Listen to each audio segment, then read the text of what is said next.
అందరికంటే గొప్పవాడైన యేసుక్రీస్తు ప్రభు నామంలో అందరికీ వందనములు. ఇప్పుడు మనం చదువుకునే వాక్యంలో ఒక 11:29-29 వరకు. మరియు జనులు గుంపులుగా కూడినప్పుడు ఆయన ఇలాగ చెప్పసాగిన, ఈ తరం వారు దుష్టతరం వారైన చూసి క్రియను అడుగుచున్నారు. అయితే యోనాను గురించి చూసిన క్రియ గాని మరి యేసు క్రియ వీరికి అనుగ్రహింపబడదు. యోనా నినివే పట్టణస్థులకు ఎలాగ సూచనగా ఉండెనో అలాగే మనిషి కుమారుని ఈ తరం వారికి సూచనగా ఉండును. దక్షిణ దేశపురాన్ని విమర్శకాలం ఈ తరం వారితో కూడా లేచి వారి మీద నేరస్థాపన చేయను. ఆమె సొలొమోను జ్ఞానం వినుటకు భూమి అంతముల నుండి వచ్చెను. ఇదిగో సొలొమోను కంటే గొప్పవాడు ఇక్కడ ఉన్నాడు.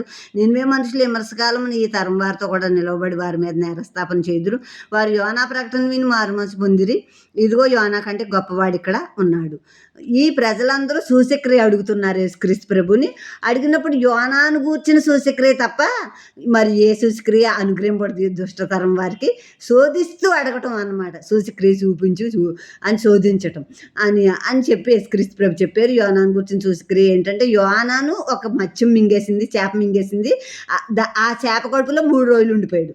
చేప కడుపులో 3 రోజులు ఎవరు ఉండరు అసలు. మింగగానే ఊపిరి చెరపక చచ్చిపోవటమే. ఇంకా చేప మింగినా, పాము మింగినా, ఏది మింగినా కనుక 3 రోజులు బ్రతికే ఉన్నాడు చేప కడుపులో.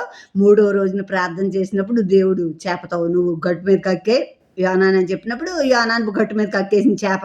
ఇప్పుడు అలాగే యోనా 3 రోజులు చేప కడుపులో ఎలాగున్నాడో యేసుక్రీస్తు ప్రభు కూడా భూగర్భంలో సమాధిలో 3 రోజులు ఉంటారన్న చూసిన దానికి అర్థంగా చెప్పారు ఇక్కడ. అలాగే యోనా నినివే పట్టణానికి వెళ్ళి సువార్త ప్రకటించాడు.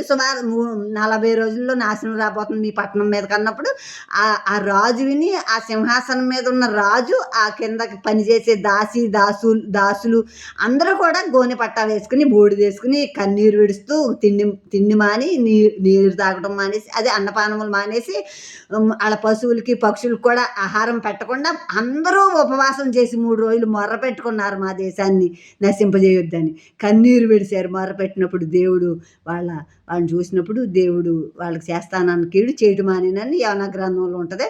ఇప్పుడు యోనా ప్రకటన విని నినివే ప్రజలందరూ రక్షించబడ్డారు. యోనా కంటే గొప్పవాడు ఇక్కడ ఉన్నాడు అంటున్నారు యేసుక్రీస్తు ప్రభు. కనుక యోనా ప్రవక్త మామూలుగా, కానీ యోనా కంటే గొప్పవాడు దేవుని కుమారుడు. దేవుడే మానవుడిగా స్వయంగా దిగొచ్చేసారు భూలోకంలో మనకి స్వార్థ ప్రకటించి మనల్ని రక్షించడానికి.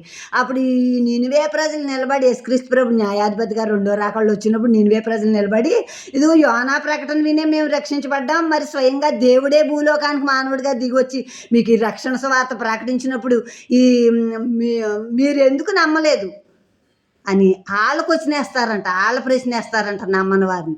కనుక మనం యేసుక్రీస్తు ప్రభు నామంలో విశ్వాసం ఉంచి నమ్మి ప్రార్థన చేసుకుని ఉపవాసం ఉండి పశ్చాత్తాపడితే పరలోక రాజ్యంలో చోటు పొందుకుంటాం.